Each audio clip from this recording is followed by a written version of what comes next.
Right, welcome back to the F# tutorial, part 2. Again, thanks Charles for having me here at back here at Channel 9 to record the second part of this tutorial.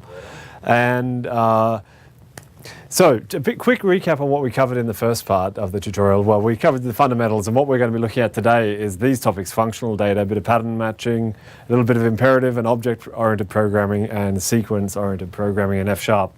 And these are just examples of just using the basic F# language features to manipulate data and do transformations on data. You'll just learn the basics of how you piece together working with data in F# and starting to learn how you can translate your object-oriented programming skills and use those in the context of F# as well. First, I want to say, first of all, thank you for coming and watching. And if you've got questions on any of the material today, please do make sure you enter your questions on the Channel 9 website, in the forums we have there. Either myself and people from the F# team will be looking at the questions, and we'll be glad to help you answer them. And of course, there's a big F# community out there who will be more than willing to help you out with getting started with some F# programming. Or if you've just got basic questions about, is my language suitable for doing, is the language suitable for doing this kind of work, and is it a good fit, and should we be looking at it, and so on. We're very keen to make sure that if you take F# and sort of use it in practice in a commercial setting, that you're doing that sensibly. You're using it for the right kind of projects, and not just doing it because you think it's the latest cool thing or something, but doing it because you're actually going to get a good productivity boost. So have a good think about that. About when's the right time to be using this language. Make sure you learn the language well. And in a sense have taken it for a bit of a spin before you decide to use it on projects. Make sure you're matching in your organizations who are looking at adopting F#, make sure you're matching your adoption of the language to sort of the skills you have in your organization as well. It's not just you who's going to have to know F#, it's other people in your organization, and make sure you kind of work with your colleagues to develop knowledge of the language and to use it in practice. And then you will have a great success, and it's an enormously enjoyable language to use and a very highly productive language when used for the right kind of problems. It's a bit of a recap about what F# is actually about. We're going to be looking just mainly at these first couple of points.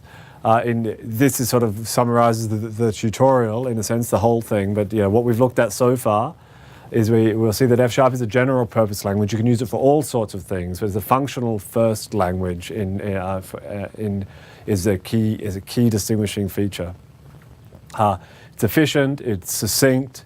It's got type inference. When you come to use it, it's got this very simple experience of just typing in like let x equal x 1 plus 1, and just like printf when hello world. It's just really simple programs to do the basic things. It's very script-like in its initial experience, but it is strongly typed, and it is .NET, very .NET friendly. We'll get back to these points. We'll cover a bit about object-oriented programming in F# today. But we'll look at asyncs, agents, parallel, and units of measure in the last parts of this tutorial. Just to point out, it is highly interoperable, okay? We've noticed this thing. So some people say maybe coming along to look for math libraries to use with F#. And they'll go to Google or Bing, and they'll type in like F# math library. Just to say that's not what you type in, okay? What you type in is .NET math library, or C# math library, or VB math library, or something like that, because that'll all be usable from F#. Okay, if you're looking for components to use with F#, you've got them. Just look for your .NET components. You'll be able to just use them all straight away from F#. And that's it's a really important kind of conceptual thing when you come to look for the language. Really think of it as a .NET language, and go and use everything you've got in that .NET ecosystem with as part of your F# programming experience. Okay.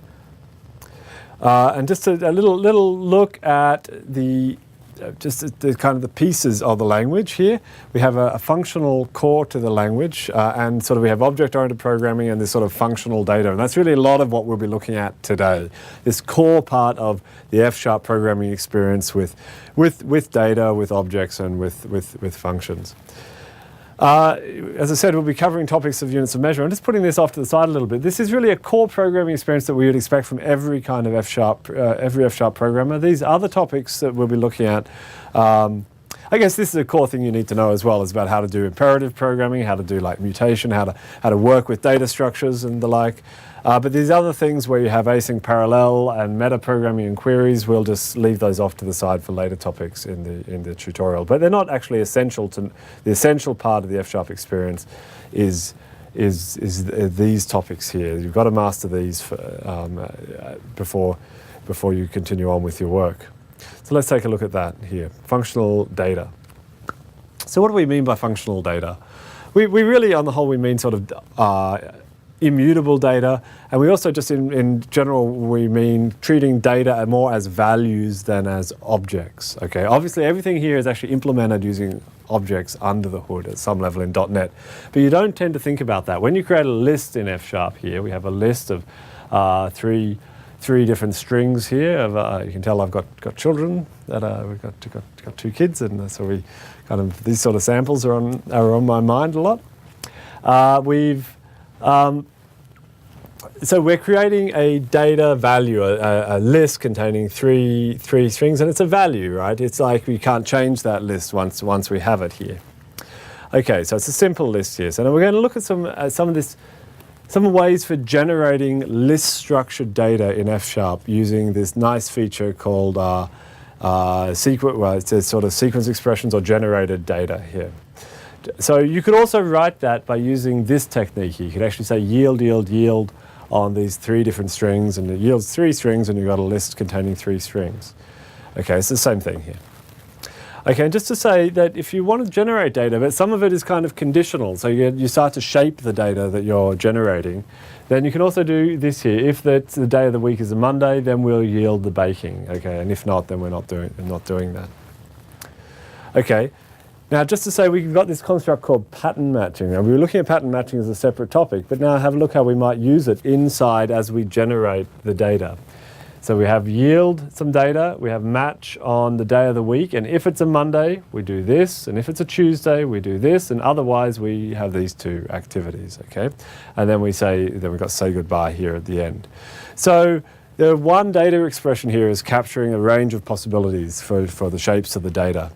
And you don't have to kind of create a container and then conditionally put things into it. That's all captured in this one expression here, which is kind of, there's a bit of control in the middle about what we're yielding, and then we have the result.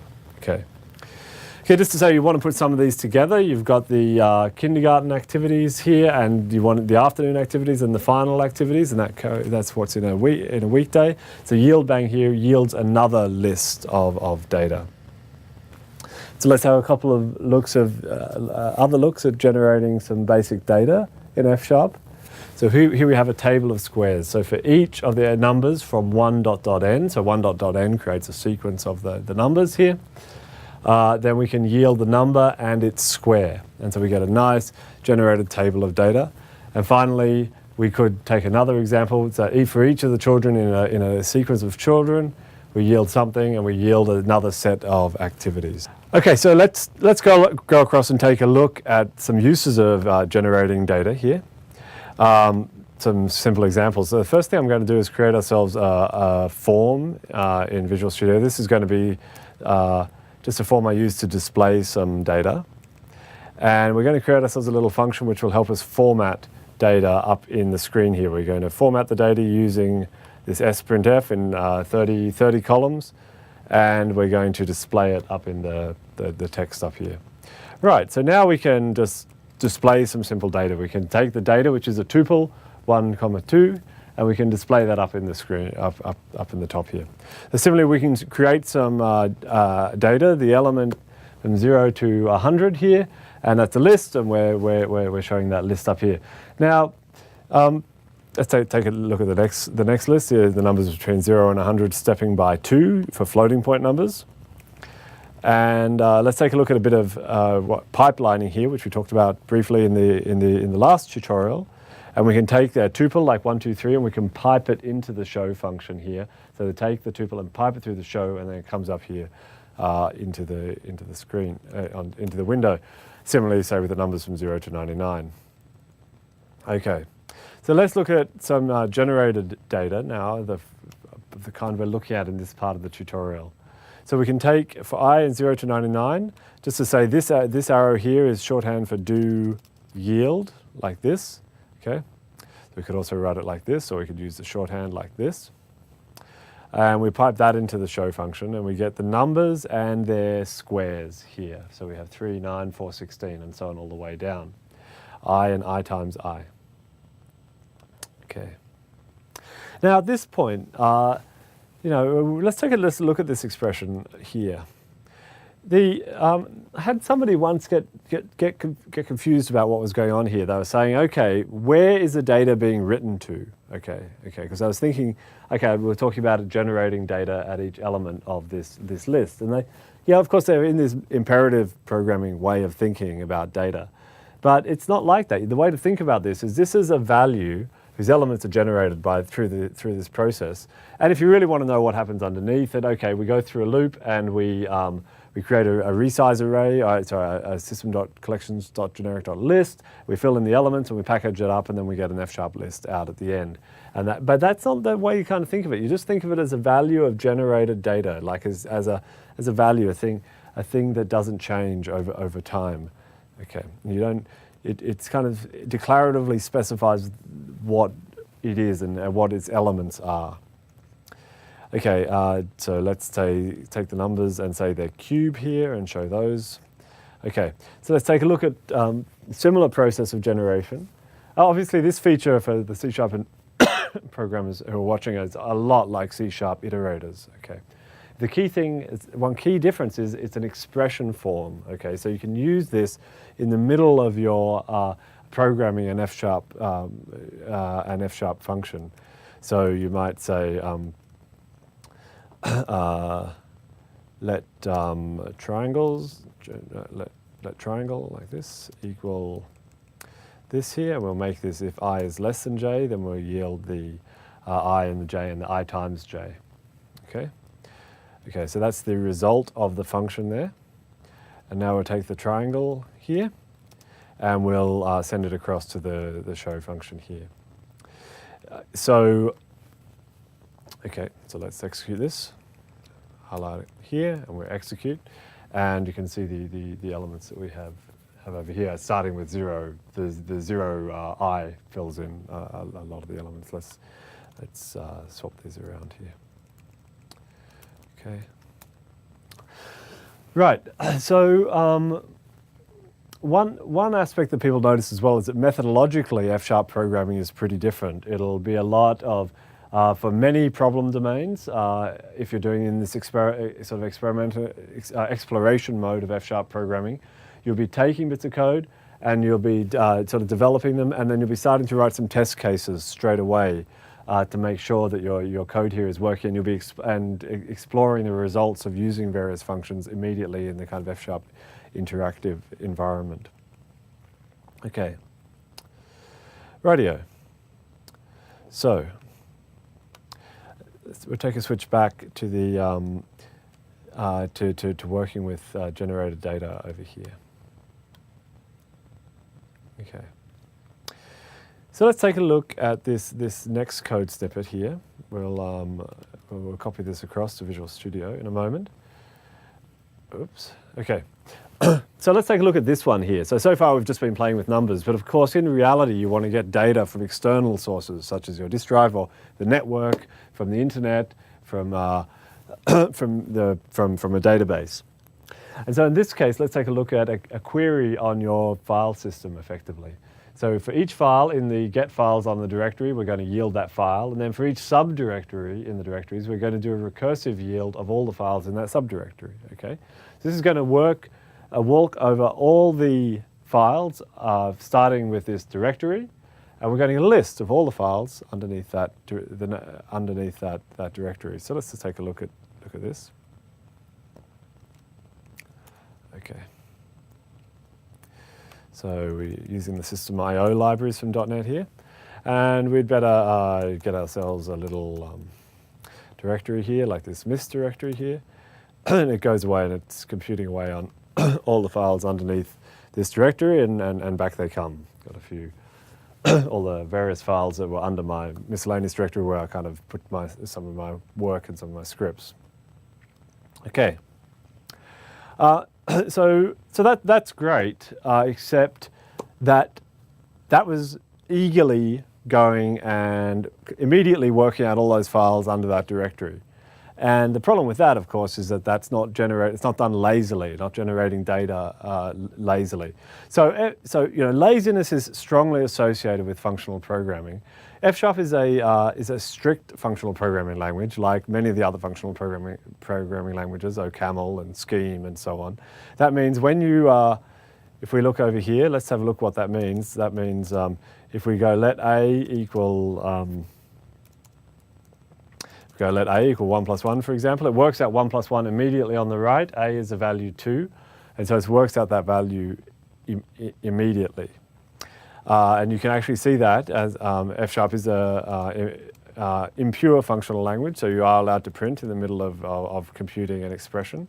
So we can print hello, for example, and then we work out 1 plus 1, and you notice the hello comes out straight away, and then we get the value 2 coming out.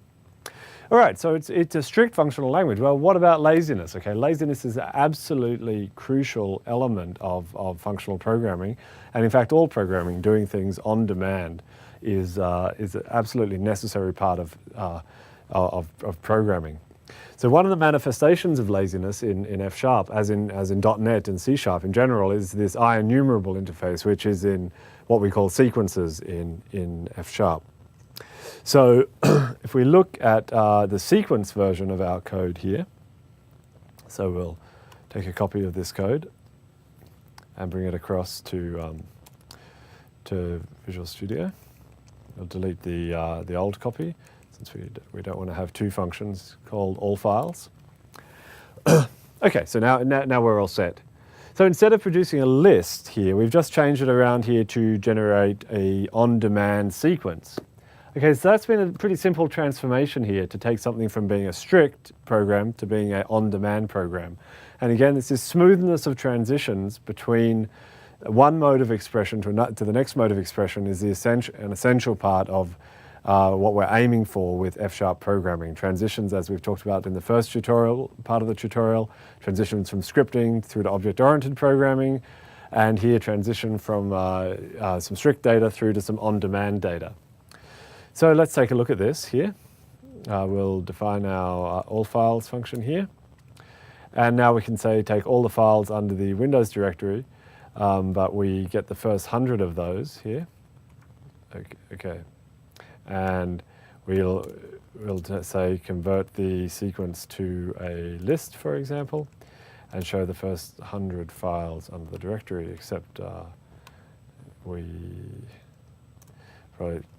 we'll just take these first 4 files that are being shown here. I think there was a file that couldn't be accessed for some reason underneath.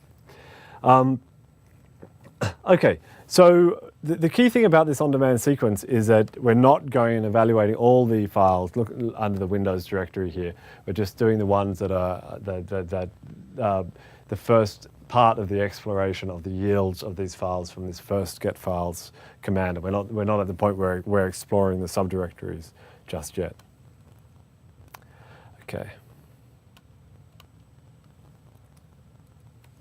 Okay, so same syntax but generated on demand. Okay. So just to say, if we were generating things on demand, how does that interact with having side effects in your code here? So first of all, if you create some files on demand here, and we've got a print, and then we've got a yield, then a print, then a yield, then a print, we have some files on demand, then first of all, nothing will happen here because this is a lazy sequence. Nothing will happen initially. And then when we just have some files on demand, but now when we generate it to a list, then we'll start executing the prints and yielding the values off, and then we'll convert the whole thing to a strict list. We'll have the data in our hands, and the laziness has been eliminated. Okay, so that does nothing, and that does everything, yields everything. Okay. You get some really interesting examples of using sequence expressions to generate streams of data. They're great for queries, and they're also great for sort of infinite streams of data or for streaming data. So here's a random walk where we have an input x, which is we assume is some floating point number. we yield that number, and then we adjust it. There isn't a function RND in the F# library. I assume RND is just like you've generated a random, using system.random to generate a random number. So now we can recursively yield the rest of the random walk. And when we take this, you'll get a random walk. So let's take this code sample here.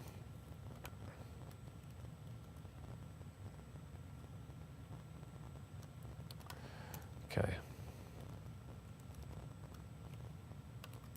Copy this across. Here we go.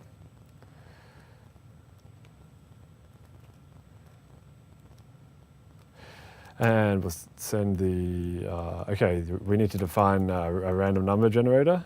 So we'll do the generator is a system.random. Okay. And we'll just check that that's working. We can do g.next, for example. Okay, that's not quite what we want. We want the next double, okay, which is a random number between 0 and 1. Okay, so that looks good. So we'll define the RND function here to be just the next number in the sequence. Okay, now we can call that RND. Okay, so we've got some more numbers. And now our random walk function there was working nicely. You'll notice that when this wasn't defined here, we got a nice red squiggly here in the execution of our random walk. Good static type inference, static type checking through your code to immediately tell you the value or constructor RND is not defined. Right, so we have a random walk here. So let's take a random walk, starting with 0. We'll see if the positives win or the negatives win here. Actually, we'll take and a minus 0.5 here. Okay, because each of these is between 0 and 1, and we'll have a look to see whether we end up positive or end up negative. Okay. Okay, so now you'll see we've evaluated random walk at 0.0. The default in F# Interactive is to display the first 3 or 4 elements of a sequence. So it does actually evaluate a sequence to the first 4 elements. Okay. And but we might take a few more of these. We might say take the seek.take the first 100 elements of that, and we'll convert those to a list to make sure we can see them all. Okay.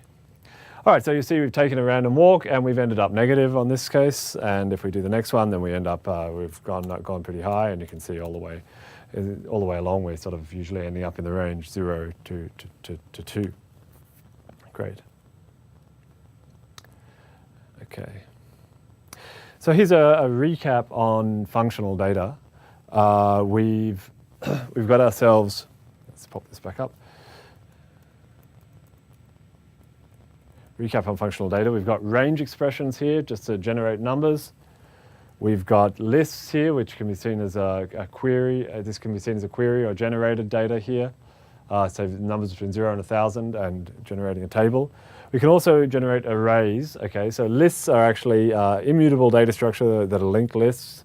Arrays are just standard .NET arrays. After you create them, you can actually change the elements in them, but you also just use them as workhorse data structures a lot in F# without actually changing them, treating them as if they could not be changed in F#. And you can do the on-demand version of the same by putting the sequence around the outside. Okay, so in the next part, we're going to look at a slightly different kind of functional data in F#, which is more structured data. And there's 2 versions of this sort of structured functional, easy. This is functional data that's particularly easy to define in F#. When you define this kind of data, the F# compiler helps you out a lot with, with giving you nice pattern matching over the data, gives you nice display of the data in the Visual Studio Debug visualizer. So let's take a look at this. It's what's called a union type. You can think of this as an enum. It's not actually, strictly speaking, an enum. You can make it into an enum by giving it integer values for each case. But it's a lot like an enum here. We've got a heart, diamond, spade, or club. Okay, nice and simple. And now we're going to model the data that makes up the playing cards here. So we're going to have an ace, and that's going to be the ace of something, or the king, or the queen, or the jack, or a value card, which is going to have a value and a suit as well. Okay, so it's a union type where the cases, it's what's called a discriminated union type, and the various union cases carry a bit of data with the case here. So let's see how we might generate some of that data to generate a deck of cards here. So first of all, we have our suits, hearts, diamonds, spades, and clubs. And then for each of the suits, we yield the ace of that suit, king, queen, jack. And then for each of the values in 2 to 10, we yield the value card here. And then we've got all the elements of the deck of a deck of cards here. So let's take that example across here. Copy this across. And copy it across here.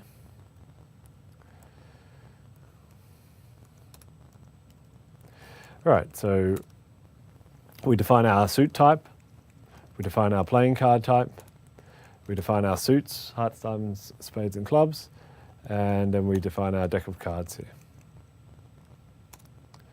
Okay, and just to check we've got the right list here. Deck of cards dot length here. Okay, as we expected, there's 52 cards in the deck. Okay. So just to mention, this data is immutable by default. Now I've got this deck of cards here. It's a list, and each element of that is a list. I can't actually change those elements, but I can use them for many interesting things. I'll use them as inputs to later transformations for each. Choose a random element in the deck of cards, for example, or build a lookup table of the valuations of the deck of the elements in the deck.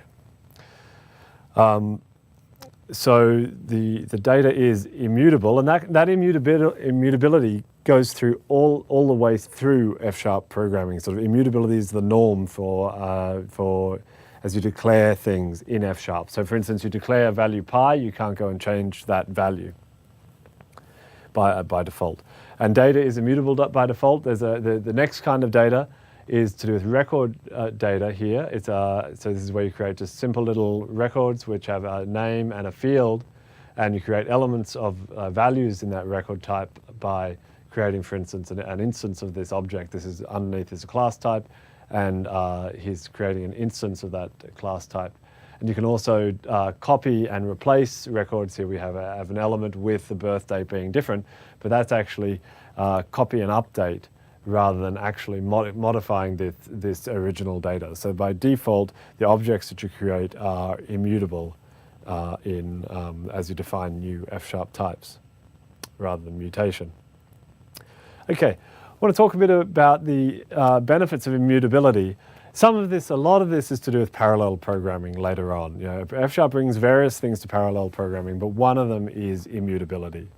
And immutable objects can be, there's a certain sense even in non-parallel programming that it just cuts out a huge range of potential bugs in your program, and just means you don't have to think about certain kinds of problems that might arise in aliasing and in giving out, making changes to data structures that are already being used for some other purpose. Immutable objects in the parallel side can be transferred between threads just by passing a pointer across, and both threads can continue to use that immutable data as inputs to their algorithms, for example. If a background thread is reporting results back, people often talk about marshalling the data across to the user interface thread. In a sense, that's what you're doing, but it becomes very simple to do that if you're modeling those results, the elements used to report results using immutable data. There's been a huge rise in the importance of immutable data in programming and in computer system design. When you think about HTML that you get back from the website, you're not actually getting a handle to read the data and modify the data on the web server. They give you the HTML. It's a static piece of immutable data when it comes in, and you don't go changing that HTML. You just use it as input to transformations and work that you're doing, and then you send back a result.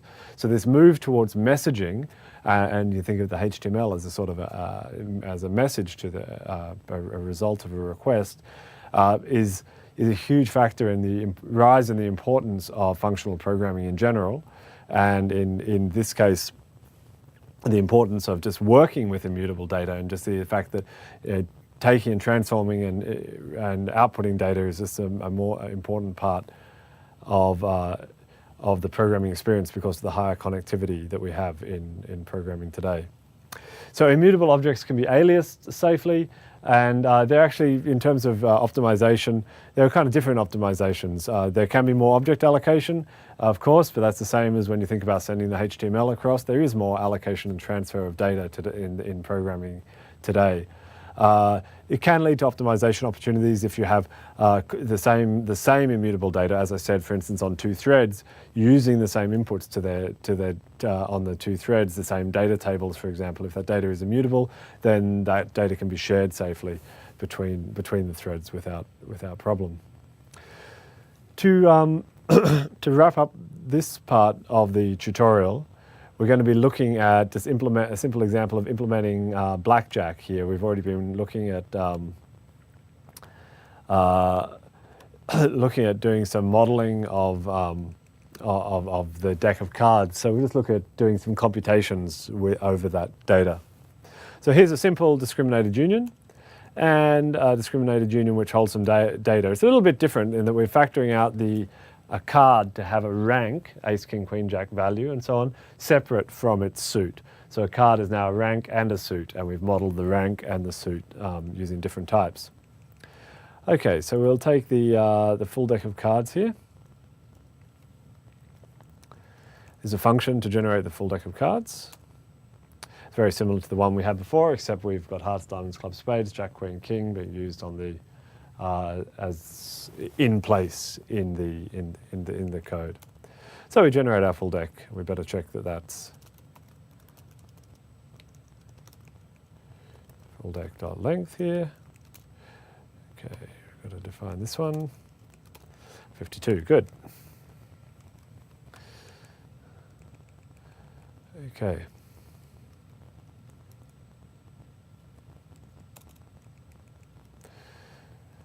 Right, so now let's define a function which will take the value of a card here. Right, so this is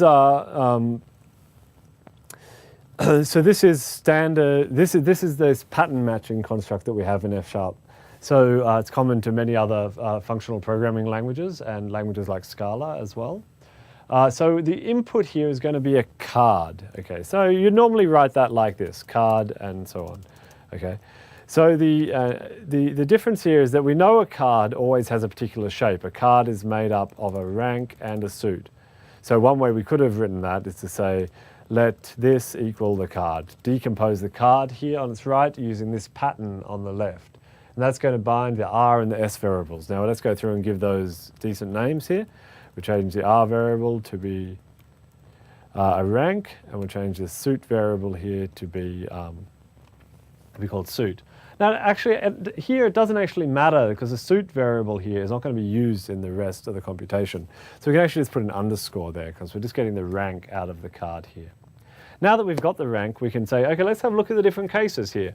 And this match construct is a simultaneous switch and a decompose here. So let's take a look at this first line, nice and simple. If it's an ace here, then we return 11 for the value of the card. We're going to be implementing blackjack here. And if it's a king, now let's take a look at this next line. If it's a king, a queen, or a jack, then we return 10. We've got three different cases. Now we could, if we wanted, we could write these out separately, okay? Okay, king, queen, and so on. You get the idea, jack. Okay, and they all return the value 10. All right, but it's can be more efficient to say several different cases get covered by the same right-hand side here. And finally, we've got the value of the card here, like this. We can, with or without the parentheses here, either way is okay. The value of the card is X, and that's going to be the valuation of the card. If it's a 2, it's a 2. If it's a 3, it's a 3. So let's have a look. Just to be clear, these rank here is where the variable gets bound, gets defined according to what part of the card it is. And the X here, the value, is where that variable gets defined, and that lets us use it over here on the right-hand side. Okay, so now we can create ourselves a dictionary here, which is going to tell us the valuations of the cards here. Dict here is a little function which is quite nice for building a lookup table. It'll take any sequence of key value pairs and build us an iDictionary, which will give us a mapping for those elements. Okay. So we can create ourselves a dictionary here. And we say look up the Queen of Hearts in the dictionary for its value, and we can see that the value is 10 here. Okay, so let's take a hand here. So let's say we've got a hand. Is the ace of spades and the two of clubs. We take that hand and we're going to evaluate that hand.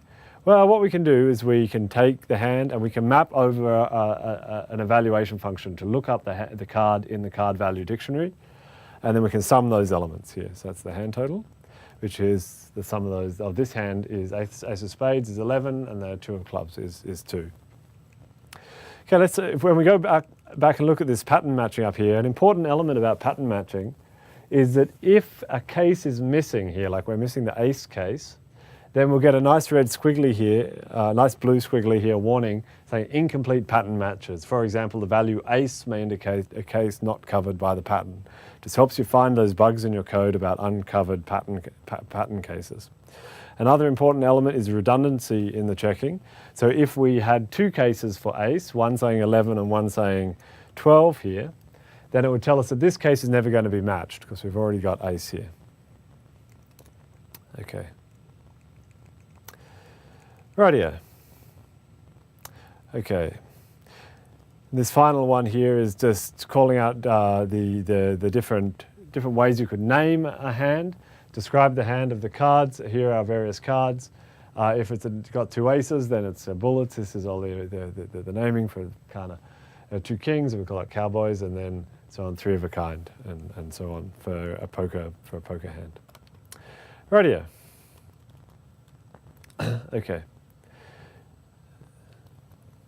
So if you want a sample task to do at home, then you might think about this one. We'll keep it simple. Aces are always worth 11.